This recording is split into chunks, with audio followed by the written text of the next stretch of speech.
Bienvenue dans le chapitre 5 du guide de l'automatisme. Ici, on entre dans un domaine souvent méconnu, mais absolument stratégique. Les logiciels et outils en automatisme. Peut-être que tu utilises déjà certains logiciels, ou que tu fais appel à des intégrateurs. Mais attention, bien choisir, bien maîtriser et bien documenter ces outils. C'est ce qui garantit la performance et la pérennité d'une installation. Ce chapitre va t'aider à mieux comprendre les environnements logiciels, les méthodes de développement, et les bonnes pratiques pour garder la main sur tes systèmes. Prêt à renforcer ta maîtrise ? C'est parti. Quand on parle de logiciels en automatisme, il ne s'agit pas seulement de programmer. Il faut savoir qui utilise les outils, dans quel cadre et avec quelles contraintes. Dans cette vidéo, vous allez découvrir les rôles essentiels des éditeurs, des intégrateurs et des utilisateurs finaux. Les logiciels d'automatisme sont presque toujours liés à une marque. Chaque constructeur propose son propre environnement de développement. Cela assure une compatibilité parfaite, mais limite l'interopérabilité entre marques. Connaître les principaux éditeurs, c'est indispensable pour bien intervenir. Selon la taille du projet, l'intégrateur peut être très différent. Cela peut être un électricien local, un automaticien indépendant, un bureau d'études national ou un intégrateur spécialisé. Peu importe sa taille, il doit maîtriser le logiciel, respecter les normes et fournir une documentation fiable.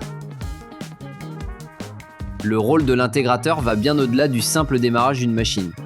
Il doit développer les programmes, garantir la conformité électrique, fournir toute la documentation, réaliser les sauvegardes et surtout assurer un vrai support après la mise en service. Pour les projets complexes, les certifications font la différence. Un intégrateur certifié, c'est un gage de qualité. Cela prouve qu'il maîtrise les outils, applique les bonnes pratiques et sait gérer les évolutions futures. Comprendre qui fait quoi, c'est la clé pour bien gérer un projet. L'éditeur fournit le logiciel, l'intégrateur développe et installe, et le client final doit garder la main sur son installation pour garantir sa pérennité. Programmer un automatisme, c'est pas juste écrire un code. C'est intervenir sur un outil propriétaire, gérer des versions et documenter chaque évolution. Dans cette vidéo, on va voir pourquoi le choix du logiciel est un enjeu stratégique. Sans le bon logiciel, vous n'avez aucun accès au programme. Impossible de diagnostiquer une panne, de modifier une fonction ou même de sauvegarder. Le logiciel, c'est votre seul lien entre l'humain et la machine. Il faut le connaître et surtout le posséder. Chaque constructeur propose son propre environnement de développement. Et bien souvent, les versions ne sont pas compatibles entre elles. Les gammes évoluent, les logiciels aussi. Il faut suivre ces évolutions pour éviter les blocages. Certains éditeurs sont incontournables. Siemens, Schneider, Rockwell, Beckhoff, Omron, chacun a son logiciel. Codesys, lui, propose une solution multimarque. Mais la logique reste la même. Votre logiciel dépendra du matériel choisi. Le bon outil dépend aussi du projet. Pour un bâtiment, on choisira une GTC, pour un atelier, un SCADA sera plus adapté, et dans les usines de process, c'est souvent un DCS qui s'impose. Le logiciel doit toujours répondre aux besoins industriels, pas juste à la marque. Choisir un logiciel, c'est pas un détail, c'est un choix stratégique qui doit garantir la pérennité et la compatibilité. Il faut un environnement adapté, une bonne documentation et un support fiable et surtout un partenaire capable de vous accompagner sur le long terme. Dans l'industrie, deux mondes technologiques coexistent encore. L'IT, qui gère les données, et l'OT, qui pilote les machines. Longtemps séparés, ces deux univers doivent désormais coopérer. Comprendre leurs différences, c'est la clé pour réussir leur rapprochement. Leurs objectifs sont très différents. L'OT se concentre sur l'action immédiate, piloter, réguler, réagir sans délai. L'IT, lui, stocke, analyse et restitue les informations. Deux approches complémentaires, mais qui parlent un langage différent. Les contraintes aussi sont opposées. L'OT doit garantir un fonctionnement continu, une sécurité maximale et résister aux environnements difficiles. L'IT, de son côté, privilégie la flexibilité, l'interopérabilité et la confidentialité, mais dans un environnement plus protégé. Autre grande différence, la durée de vie des équipements. Une machine peut fonctionner pendant 20 ou 30 ans. Un logiciel IT, lui, est souvent remplacé tous les 3 à 5 ans. D'un côté la robustesse, de l'autre l'évolution rapide. Mais aujourd'hui, il devient nécessaire de les connecter. Face aux incidents, la logique change aussi. En IT, un problème se règle souvent après coup, à froid, en analysant les causes. En OT, chaque seconde compte. L'arrêt d'une machine doit être géré immédiatement, avec des outils dédiés et un diagnostic rapide. L'OT et l'IT ont chacun leur culture, leur méthode, leurs contraintes. Mais dans l'industrie d'aujourd'hui, ils doivent apprendre à collaborer. La clé, c'est de former les équipes, de standardiser les outils et de faciliter le dialogue entre ces deux mondes. Pendant longtemps, les réseaux industriels étaient isolés. Mais aujourd'hui, avec l'Ethernet industriel, le cloud et la supervision à distance, l'IT et l'OT se rapprochent. Cette convergence crée de nouvelles opportunités, mais aussi de nouveaux défis. Pourquoi connecter l'OT à l'IT? Pour accéder à des fonctions à forte valeur ajoutée, la maintenance prédictive, le suivi en temps réel, la traçabilité et l'optimisation énergétique. Ces outils transforment la façon de gérer une usine. Mais cette convergence ne va pas sans risque. Elle soulève des enjeux de cybersécurité. Les systèmes doivent être compatibles et correctement intégrés, sous peine de perdre en performance. Il faut donc planifier, tester et sécuriser chaque connexion. Les protocoles standardisés jouent ici un rôle central.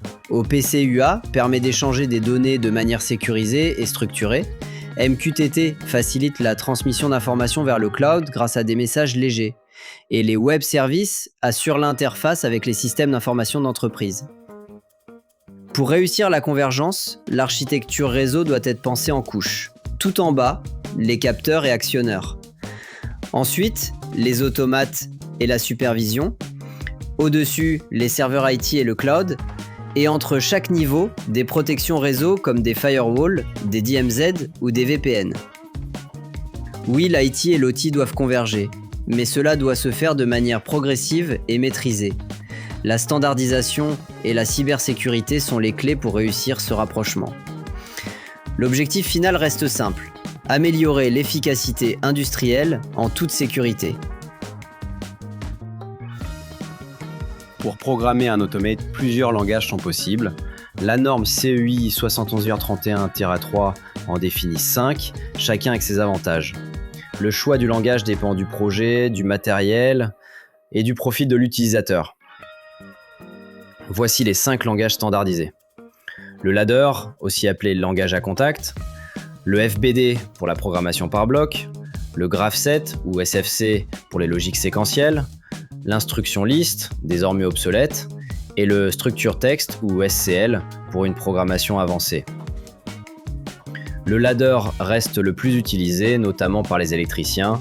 Il s'inspire directement des schémas électriques, ce qui facilite sa lecture. C'est un langage simple et très répandu dans l'industrie. Le graphset permet de représenter un enchaînement logique sous forme d'étapes et de transitions. Il est parfait pour décrire un cycle machine car sa lecture est très intuitive. C'est un outil efficace pour modéliser un fonctionnement séquentiel. Le structure text ou SCL s'apparente au langage informatique classique comme le Pascal ou le C. Il est idéal pour les calculs complexes et les structures de données avancées. On le retrouve souvent dans les projets évolués et les systèmes automatisés complexes. Chaque langage a ses points forts. Le ladder et le graphset privilégient la simplicité et la lisibilité. Le structure text apporte puissance et flexibilité. Le bon choix dépend du projet, mais aussi des compétences de l'équipe. Dans l'automatisme moderne, la tendance est claire, centraliser les outils. Plutôt que d'utiliser plusieurs logiciels, les grands éditeurs proposent des plateformes intégrées. Le but, gagner du temps, fiabiliser les projets et standardiser les pratiques. Ces plateformes permettent de tout gérer dans un seul environnement. Programmation des automates, supervision, documentation, simulation, tout est regroupé. Résultat, des projets plus rapides à développer, plus faciles à diagnostiquer et mieux standardisés. Siemens propose le TIA Portal, Cette plateforme intègre les automates, les IHM et les variateurs. Elle offre aussi des fonctions avancées, comme l'intelligence artificielle, la simulation ou la génération automatique de code. Chez Schneider, la plateforme Automation Expert repose sur la norme IEC 60499. Elle permet une programmation orientée service où le code peut être réparti sur plusieurs équipements. L'automate devient alors un véritable ordinateur multitâche, piloté par logiciel. ABB propose PCS Neo, une plateforme dédiée aux industries de procédés. Elle fonctionne entièrement en mode web avec une interface orientée projet. Elle permet une gestion centralisée des utilisateurs, des droits et des versions, même à distance. Rockwell Automation propose Studio 5000. Cette solution regroupe le développement des automates, la supervision, le contrôle du mouvement et la sécurité. Elle est très répandue en Amérique du Nord grâce à son architecture modulaire et robuste. Les plateformes intégrées sont de véritables accélérateurs de projets. Elles réduisent les erreurs, facilitent les mises en service et optimisent la maintenance. Bien choisies, elles deviennent un atout majeur pour la performance industrielle. La supervision industrielle, c'est le lien direct entre l'humain et la machine. Elle permet de voir l'état du process, de recevoir des alarmes et de modifier les consignes. Dans un système automatisé, l'humain reste au cœur de la décision. Il existe 3 niveaux de supervision. L'IHM, ou pupitre local, s'utilise directement sur la machine. Le SCADA supervise un atelier aux lignes complètes. Et le DCS pilote plusieurs sites ou installations à plus grande échelle. Une bonne supervision offre plusieurs fonctions clés. Elle affiche les états en temps réel, gère les alarmes, conserve les historiques et permet de modifier les consignes. Elle doit être réactive, claire et fiable. Le choix de l'outil dépend du besoin. Pour un bâtiment, la GTC assure la gestion technique. En production, un SCADA permet un pilotage précis. Et dans les usines de process, le DCS gère les fonctions complexes, comme la traçabilité ou les recettes. La compatibilité entre marques varie. Certains logiciels sont multi-protocoles, avec des standards comme OPC ou Modbus. Mais une solution monomarque offre souvent une intégration plus fluide, avec moins de développement et de réglage. Superviser, c'est pas juste s'oreiller, c'est comprendre pour mieux réagir et exploiter les données pour optimiser le process. Une supervision bien conçue devient un véritable levier de performance et de fiabilité industrielle. Les usines modernes génèrent une immense quantité de données. Mais comment transformer ces informations en valeur industrielle ? Le cloud, l'edge computing et le data mining offrent des solutions concrètes, à condition d'être bien utilisées. Le cloud permet de centraliser les données industrielles. Il offre un accès distant sécurisé et une grande puissance de calcul. C'est aussi un moyen simple d'intégrer les données avec d'autres outils IT de l'entreprise. Mais le cloud a aussi ses limites, surtout côté automatisme. Il n'est pas adapté aux besoins temps réel, car il introduit de la latence. Il dépend du réseau et peut représenter un risque en matière de cybersécurité. L'edge computing répond à ces limites. Il permet de traiter les données directement sur site, à proximité des équipements. Les résultats sont transmis ensuite au cloud, ce qui combine réactivité immédiate et analyse approfondie. Le data mining, lui, analyse les données pour trouver des corrélations invisibles. Il peut aider à ajuster les réglages de production, prédire les pannes ou optimiser la consommation d'énergie. Mais cela nécessite des données bien structurées et exploitables. Ces technologies ne sont pas de simples tendances. Le cloud, l'edge et le data mining sont de véritables outils industriels capables de transformer la production, à condition d'être bien intégrés, bien sécurisés et bien compris. Derrière chaque logiciel industriel, il y a une licence et un coût. Ces coûts varient selon la taille du projet, les fonctions utilisées et les besoins d'évolution. Mieux vaut les anticiper dès le départ, sous peine de mauvaises surprises. Plusieurs types de licences doivent être prises en compte. La licence de développement, pour la programmation. La licence Runtime, pour faire fonctionner l'installation. Les options spécifiques, comme la redondance ou les fonctions avancées. Sans oublier les mises à jour et le nombre de postes concernés. Les prix dépendent du fournisseur, de la version et de la complexité du projet. Quelques repères. Une licence de développement coûte entre 2 000 et 6 000 euros. Une supervision monoposte entre 1 500 et 3 500 euros. Et une architecture client-serveur peut dépasser 40 000 euros.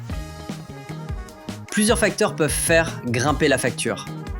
La version du logiciel, bien sûr, mais aussi la taille du projet. Plus il y a de variables, d'écrans ou de fonctions, plus le coût augmente.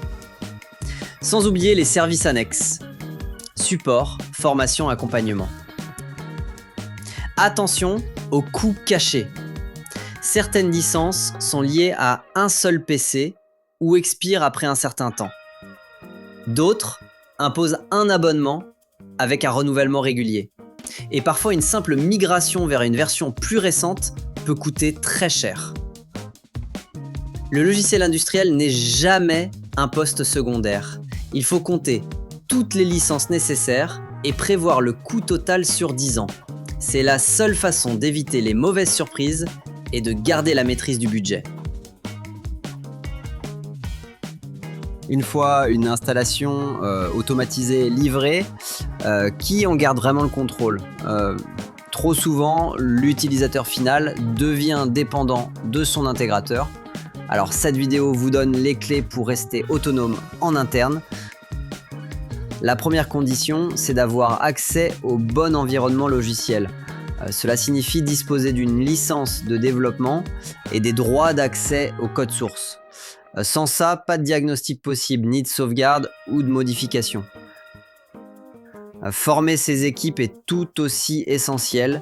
Même sans tout maîtriser, il faut au minimum comprendre le programme, pouvoir réaliser un premier diagnostic et collaborer efficacement avec un partenaire local si besoin.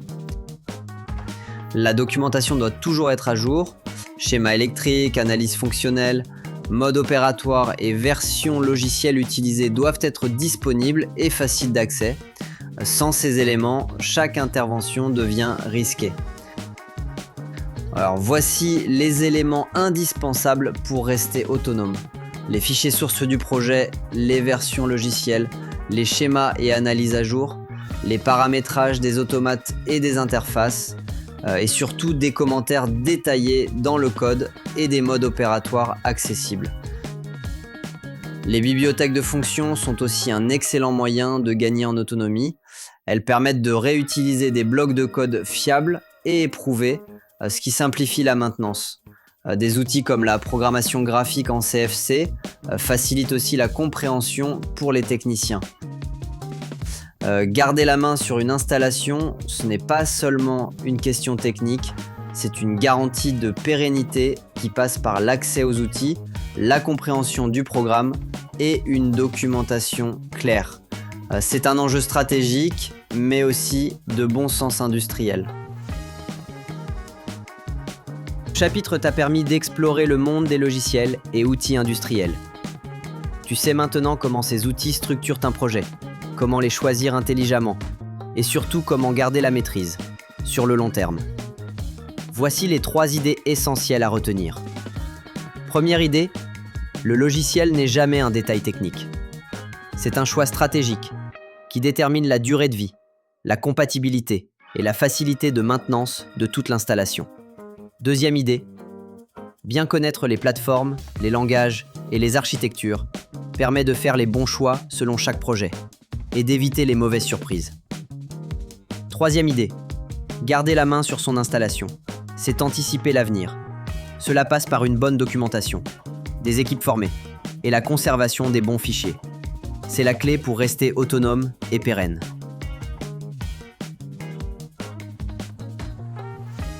Si tu veux tester ce que tu as retenu, un quiz rapide est disponible dans la description.